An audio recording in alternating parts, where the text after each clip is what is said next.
कैसे हैं आप सब लोगों को मेरा नमस्कार। लास्ट टाइम हमने इंट्राडे ट्रेडिंग पर वीडियो डाली थी। इंट्राडे ट्रेडिंग कैसे वर्क करता है, इंट्राडे ट्रेडिंग में हम अपना कैसे प्रॉफिट बना सकते हैं और उसमें हमें क्या क्या बेनिफिट मिलते हैं, ये सब हमने उस वीडियो में क्लियर कर दिया था।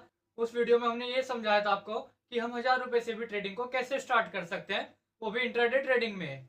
उसमें हमें क्या बेनिफिट मिल सकता है और हम 1000 रुपए से उस ट्रेडिंग को स्टार्ट कर सकते हैं। आज का टॉपिक हमारा सपोर्ट एंड रेजिस्टेंस पे रहने वाला है। आज की वीडियो में हम सपोर्ट एंड रेजिस्टेंस को समझेंगे, सपोर्ट एंड रेजिस्टेंस के बेनिफिट को समझेंगे, सभी स्ट्रेटजी को समझेंगे, कैसे हम इसमें अपना प्रॉफिट बना सकते हैं और किस तरीके से हम अपने ट्रेड में लॉस से बच सकते हैं, ये भी हम आज की वीडियो में आपको समझाएंगे। तो आज का टॉपिक हमारा सपोर्ट एंड रेजिस्टेंस पे रहने वाला है।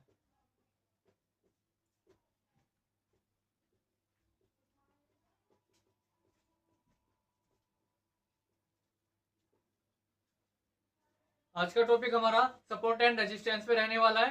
सबसे पहले तो आप ये जानिए कि सपोर्ट एंड रेजिस्टेंस होते कहाँ कहाँ पर हैं, क्योंकि बहुत से लोगों को ये नहीं पता कि सपोर्ट कहाँ पर होती है, रेजिस्टेंस कहाँ पर होता है, कहाँ पर सप्लाई करनी है, कहाँ पर डिमांड होती है। कुछ लोगों को ये नहीं पता होता है। तो जो आपका ऊपर वाला जोन होता है उसको हम रेजिस्टेंस बोलते हैं, जो आपका नीचे वाला जोन होता है उसको हम सपोर्ट जोन बोलते हैं। ऊपर वाला जोन रेजिस्टेंस जोन होता है, नीचे वाला जोन आपका सपोर्ट जोन होता है। सप्लाई और डिमांड भी रेजिस्टेंस सपोर्ट से ही की जाती है। रेजिस्टेंस वाला एरिया आपका सप्लाई होता है और सपोर्ट वाला जोन आपका डिमांड जोन होता है। सप्लाई वाला जोन आपका डिमांड जोन होता है, रेजिस्टेंस वाला जोन आपका सप्लाई जोन होता है।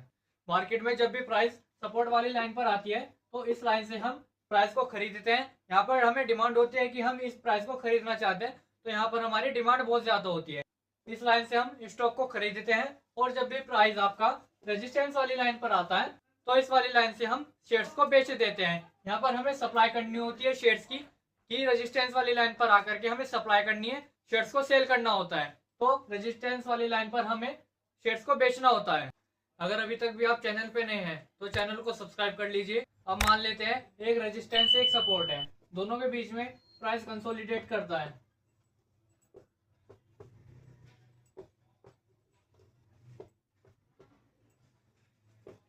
दोनों के बीच में प्राइस कंसोलिडेट करता है।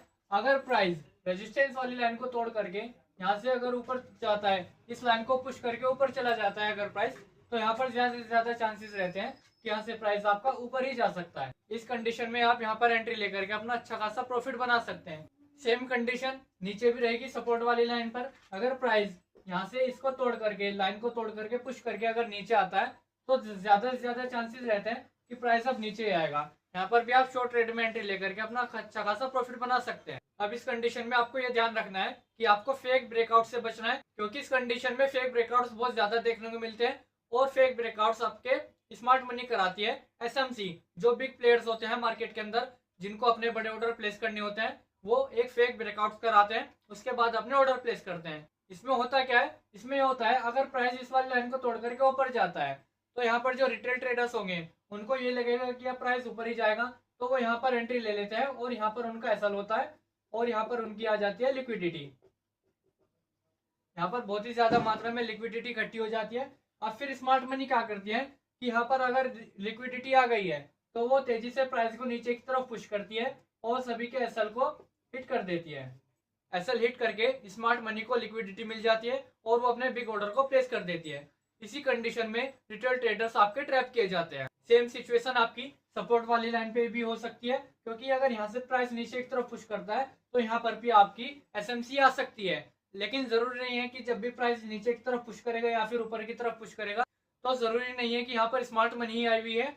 जरूरी ऐसा नहीं होता है। प्राइस कभी कभी इस लाइन को पुश करने के बाद में ऊपर भी चला जाता है, कभी कभी स्मार्ट मनी आती है तो प्राइस को नीचे पुश कर देती है। अगर आप भी अपना एक बेस्ट डीमेट अकाउंट खुलवाना चाहते हैं, वो भी फ्री में, तो मैं नीचे डिस्क्रिप्शन में आपको बेस्ट से बेस्ट डीमेट अकाउंट के लिंक दे दूंगा, जिस पर क्लिक करके आप एक बेस्ट अपना डीमेट अकाउंट फ्री में खुलवा सकते हैं और अपनी ट्रेडिंग जर्नी को स्टार्ट कर सकते हैं।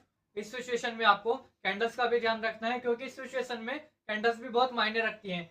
जैसे कि अगर इस वाली लाइन पर आपकी कुछ कैंडल्स बन जाती है, कॉमन कैंडल होती है, हैमर हो गया, मॉर्निंग स्टार हो गया, एवरीथिंग जो भी कैंडल होती है, अगर यहाँ पर आपका इवनिंग स्टार कैंडल्स बन जाती है तो ज्यादा से ज्यादा चांसेस रहते हैं कि यहाँ से प्राइस नीचे आ सकता है। अगर यहाँ आपका हैमर कैंडल बन जाता है या फिर मॉर्निंग स्टार बन जाता है तो चांसेस रहते हैं कि यहाँ से प्राइस आपका ऊपर ही जा सकता है।